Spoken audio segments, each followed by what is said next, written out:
All right. Okay. Hi, this is Miriam Miles from Poetically Speaking.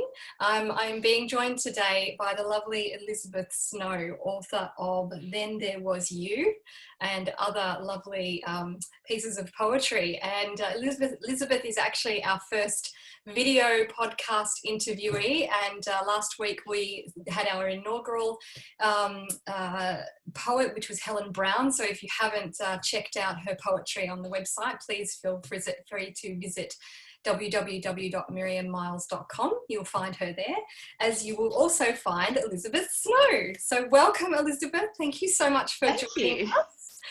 Thank you for inviting me. I'm very excited to be able to interview you and just to be able to do this face-to-face with Zoom.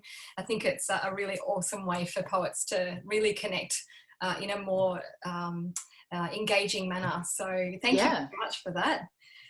So we'll just get stuck straight into it. So the first real question to ask, I suppose, and it's probably a question most writers get asked, is what kind of style of thing do you write? There's so many different types of poetry, and me being a novice poet or an amateur poet, I'm still discovering so many different styles that I just didn't know existed.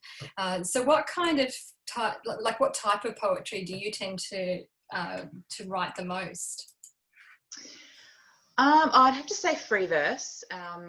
I started sort of writing intensely in my teens, as we do, as a bit of an outlet, and I liked with free verse that I didn't have to think about rhyme or structure or any kind of meter. It was just blah, you know, whatever I was feeling, it just went out on the page.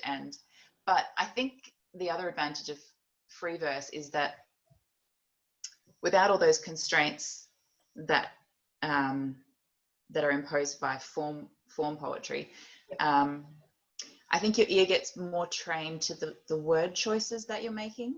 Okay. With free verse, I feel like I'm very careful about how the words sound, and what kind of connotations they have for other people that might be reading it. Sorry for my cat. So because every word holds a different context for different people. Yeah. So you've got to be very careful about what you're choosing and whether that accurately conveys, whether it's the best word to convey what you're trying to say. Yeah. So for me, free verse is quite liberating in that sense. The book that you mentioned, Then There Was You, is 99.8% free verse. I think there's one in there, I think, that rhymes or is more traditional style. Yeah. In 2018, I was doing a grad dip in creative writing at Tabor, Adelaide. Right. And one of the assignments I had to do for that was to look into formal poetry, specifically Elizabeth Barrett Browning. She did a lot of sonnets and things like that. And I'm trying to work my way through one of those books. Yeah. That was my first foray into form poetry, actually really analysing how it was done and that kind of thing. So I did a lot of research into sonnets, villanelles, all these things I'd never heard of. Haiku is probably one I'd heard of before, but all sorts of things. So that was a lot of fun and very interesting to try and sort of filter what I wanted to say through that. It was very rewarding, but yeah, I think free verse comes more naturally to me. Sorry, that was a very long answer. No. We want meaty answers. That's the whole point. Give us the meat. Incidentally, what's your cat's name? The annoying one is Panda. We've also got Tinkerbell, who's asleep, and Lola is somewhere else asleep, and Harry is our dog, but he's outside, so that's okay. 3 cats and a dog. It's like, and 2 quails, but they're also outside. 2 quails. That's outstanding. I love it. I love learning how people do life. I think it's fascinating. So yeah, cool. Alrighty. So no, I thought that was a really great response actually, because everybody's story is so different. Not everybody comes from an academic background, and some people write poetry purely because it's the only way they can express themselves, and it makes sense to them. But then, like myself, it's never about the actual structure. I tend to think about the structure after I've written the poem. Yeah, that's right. And but it's really great to hear about how you've pushed the boundaries of your own understanding and taken hold of new styles in order to explore different ways to bring your words to life. And I suppose, I'm assuming then by doing that, that tends to be like a catalyst for new work for you. Oh yeah, absolutely. I worked on after doing that research, I put together a sonnet sequence of C.S. Lewis did a lot of research into medieval cosmology, and his Narnia series actually looks, there's a few theories out there, but anyway, he drew from medieval cosmology in his Narnia series in certain characters, apparently. And so I was sort of looking at that and decided to do these 9 or 10 sonnets, one for each planet that was believed to be in existence at that time. Wow. And the furthest one, because they saw it like in rings from going from the Earth outwards. Yeah. And then the furthest one away was one they called the primum mobile. Wow. Which means the first mover. So the thing from where everything else came. Yeah.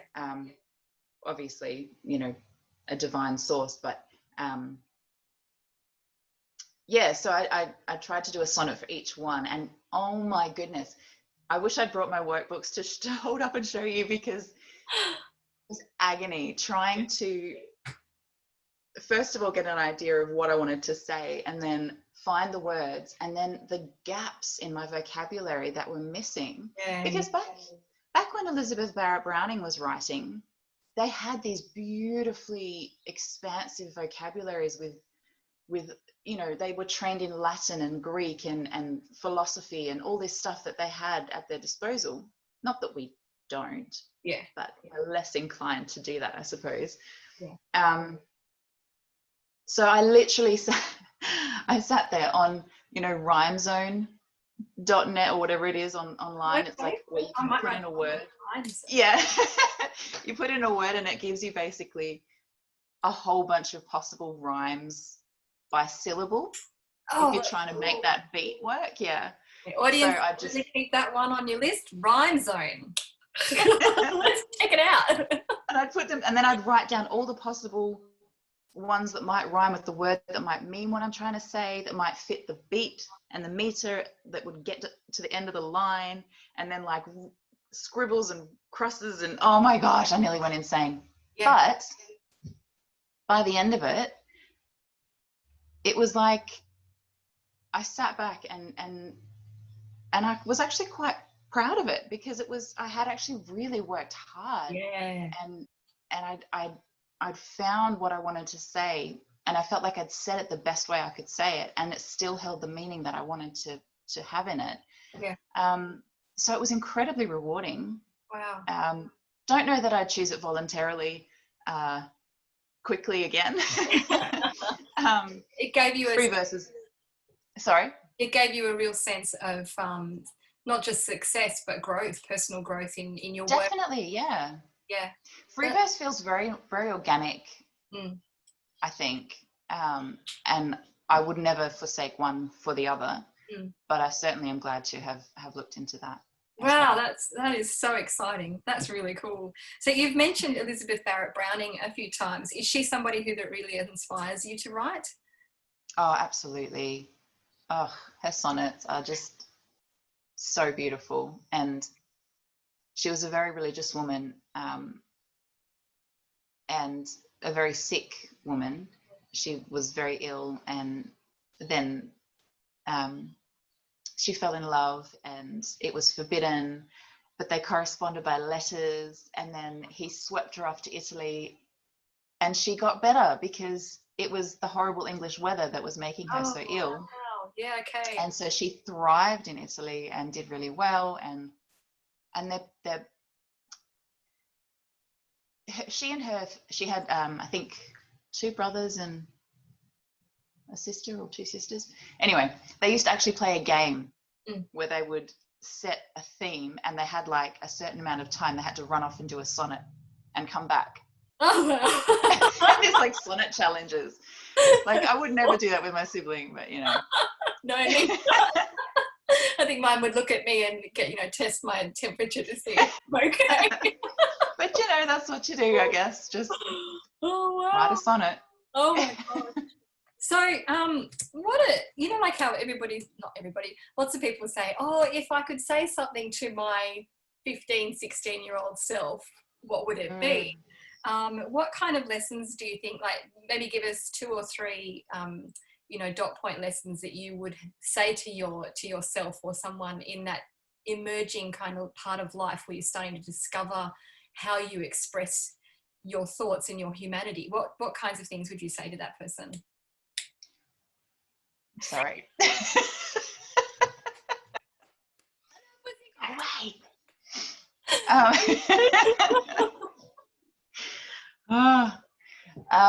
Right. Well, one thing that is a bit of a mantra for me is never let your voice be silenced. Because I think there are a lot of voices, and a lot of them are louder than ours. And they come from everywhere. They come from our own families. They come from well-meaning friends, the media, ourselves. Yeah. But I think it is so important to allow yourself to speak. Whether that's, I was reading that, you said dot point. I'm going to try dot point. Okay. So yes, never let your voice be silenced. Be kind to yourself. It doesn't have to be perfect. Yeah. The beauty of poetry is that it's as much for yourself as it is for any intended audience. Yeah. And even if you never show anybody, the freedom that comes from actually just allowing yourself to write what's in your heart and actually be kind and not hold yourself up to some incredibly impossible standard. It's so healthy. And I wish that I had been kinder to myself when I was younger. Yeah. Absolutely. I think you've got it on your website. I had a bit of a snoop, and I was really taken with something that you said, which you probably don't even remember saying. Probably not. It's on the one that says week 10 sestina, where you were learning how to write a sestina. And you say, why is it that we writers are so dreadfully prone to comparison? Of course, nothing I wrote could compare. It's not supposed to. One thing, and I love that you said it's not supposed to be compared. One thing I've learned is that the gift of writing is as beautifully unique as each individual, and comparison is a poison that destroys the life within each gift. I could not agree with you more on that. I think it's so vital that, I'm 45 and I'm really just starting to step into my life as a writer and really take hold of that without comparing myself to my former self or anybody else, more my former self than anyone else. And I can see now that by doing that all the time, I've spent all of this time comparing and poisoning my own view of what I have to offer. So I wanted to highlight that because I think that ties in really well to what you just said. So just having a look at time. Oh, I think we're going all right. So the complexity of poetry. For someone who's a novice, and I'm using this sestina as an example because I've never heard of this, and I don't understand the whole, Neither had I. you know, when someone is learning how to write poetry and they come across something like this and it seems overwhelming and complex, how do you as a poet, I mean, you've talked about the sonnets, but in this particular case where you've got A, B, C, D, E, F, and all of these, you know, these letter representing order, like what did you do to convince yourself that you could tackle something of this kind of complexity? Well, there's probably two parts to that. Firstly, after having written prolifically as a teenager, when I got married and started having children, I just stopped. There was no writing. I was done, and I didn't feel like it was worth my time anyway. Yeah. And then I went through a really, really difficult time in my life during my early 30s, and through one thing and another, I ended up enrolling in creative writing at Tabor. Yeah. And it was like breathing again after being underwater for a long time.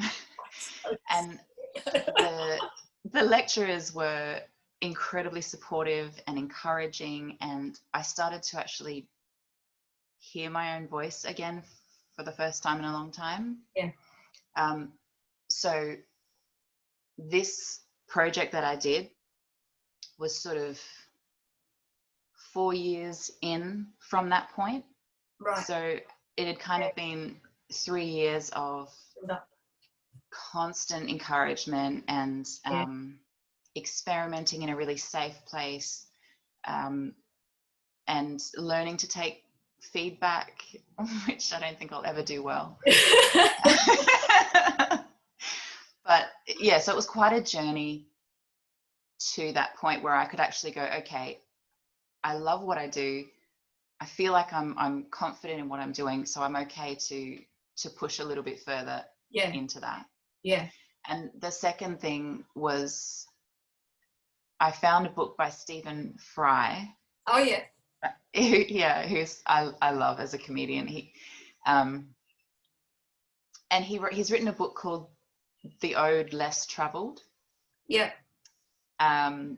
Which is essentially a handbook to form poetry. But because of it's so worth it. Because of his tongue-in-cheek kind of sense of humor that he has, it doesn't take itself too seriously. So he knows what he's talking about. He's really carefully done the research. And he lays it out like, okay, this is what it is. This is where it comes from.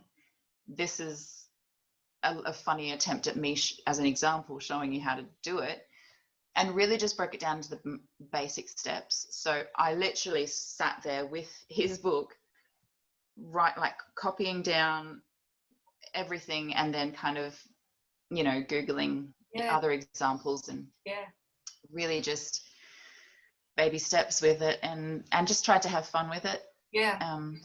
So really, those two things to me, it's like it is the support and the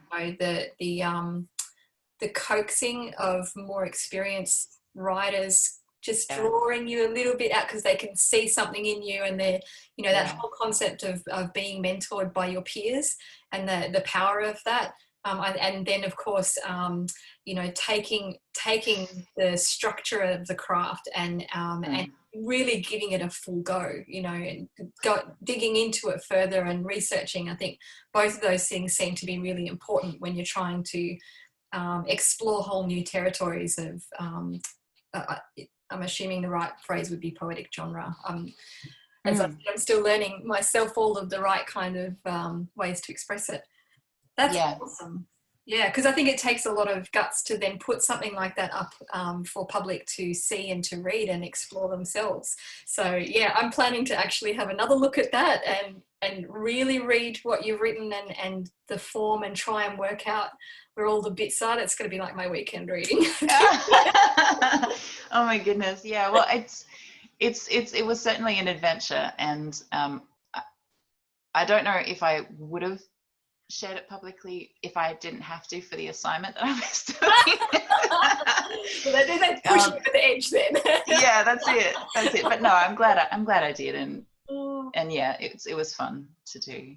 But even in his book, there was a lot that was just no. I'm going to come back to that later because there is so much. I'll put a link to these things in the post when I put it up tonight. Oh, cool. I think it's really great to to get other authors' ideas of what works for people. And work out what they want to do with that. So on that note, I know you've got a poem from Then There Was You that you've agreed to share with us today, and I'd just like to know, how that came about, that you chose that poem for the anthology, and then love to hear you read it. Thank you. Exodus is actually, I think it might be I've got it here. Is it the first one? Yeah, it's actually the first poem. Right. Because this was a real journey from that really difficult place in my life and the things that I was going through. Yeah. It's beautiful. It kind of follows, that's the sort of starting point. And then it sort of goes through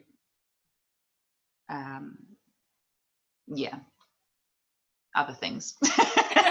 But Exodus being the first one, it was just really important to me because it came from a very raw place, and I wanted to make a statement that I hoped other people could resonate with. That when people pick this up, they could that would be the first thing that they read. It would be a bit of a foundation that they could put their feet on and go, okay, yeah, that I can do that, or something like that. I don't know. Yeah, awesome. Well, without further ado, we would love to hear Exodus from the author herself. Anytime you're ready. Okay.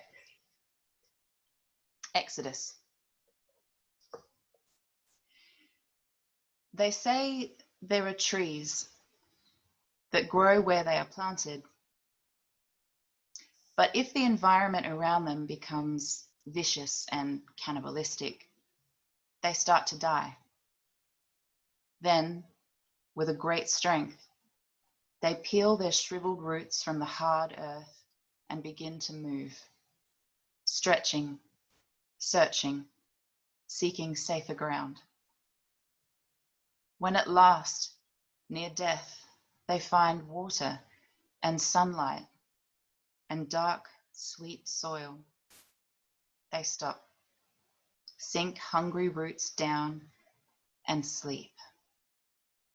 When they have slept and recovered their strength, they awake and thrive, and some even bloom or bear fruit for the very first time. This, of course, is impossible for a tree, but not for me. No, not for me.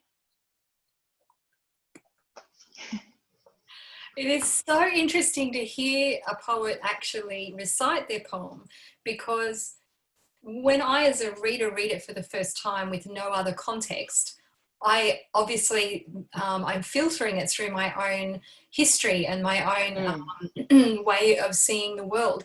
And then when you hear someone speak it, I recently listened to, oh dear, And Then I Will Rise, Maya Angelou. I just happened to stumble upon a video recording of her presenting that poem to an audience, a fairly large audience, and she said it so differently to how I thought she did. And there was sass, and there was pride, and there was all this stuff in it. And I'm like, how did I miss that? You know, when I read it, I thought, how on earth did I miss that nuance? But I did. And so it's really exciting to me to hear someone say their piece, because there's these pauses that occur that they're like a sila moment where you can stop and just take that moment to understand the extra layers underneath those words. Whereas when you're just reading it, your meter is going to be a lot different to what it was actually intended. So, I thought that was lovely. I particularly like, I've got it here. I like the line,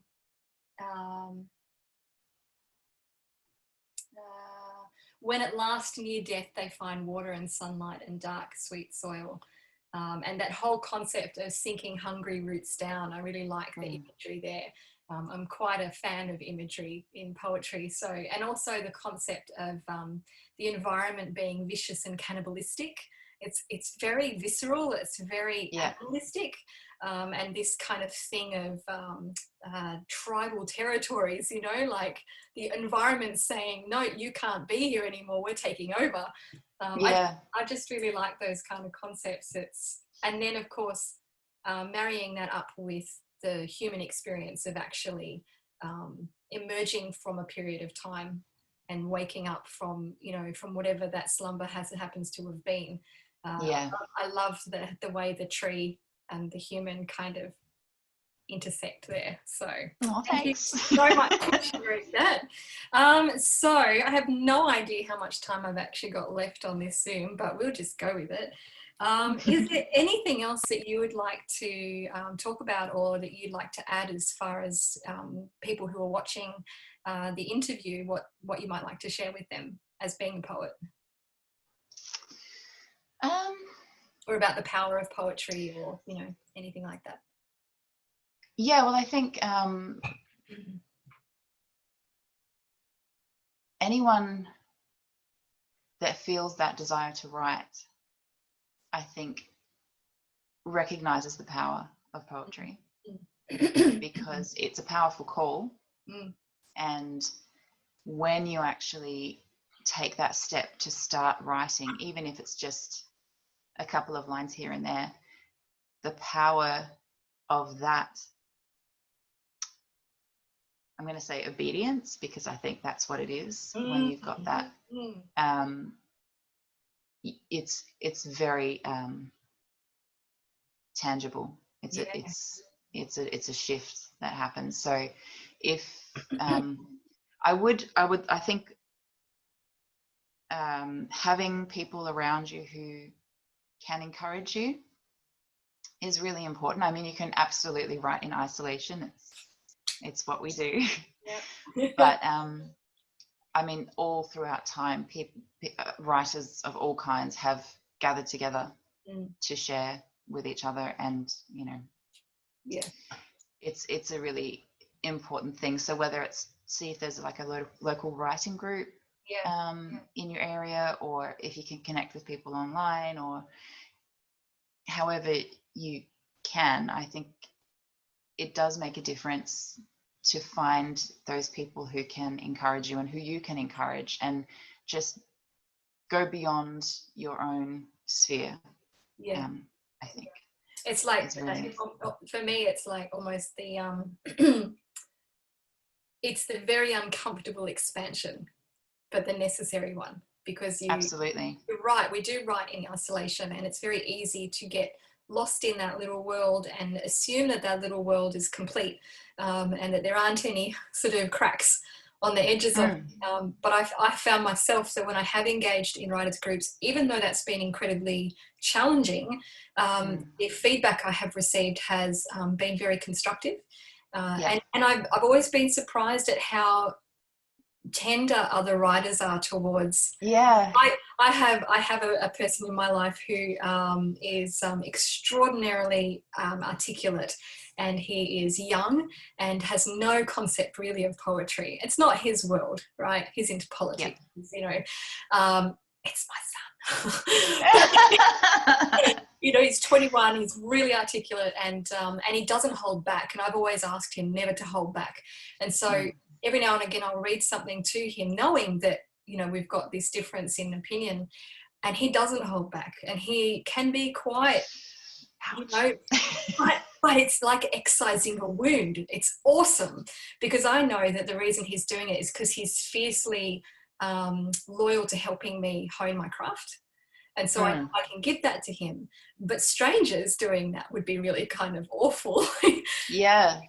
But I have found with writers groups in particular, people are really sensitive to that, probably because they've experienced it themselves. And so, you know, being able to provide critique to another writer that is both constructive, even if a little bit negative, as well as softening the blow and just coaxing the words, the better words out of the person is vital to growth for sure. Wow. And I think we can't please everybody. Not everyone is always going to like us or what we write. Yeah. So don't be disheartened if someone doesn't resonate, because people will connect with things that they can understand or that they've got a context for or something. But I mean, there are a lot of poets I just pick up and I'm like, that's not for me. I know.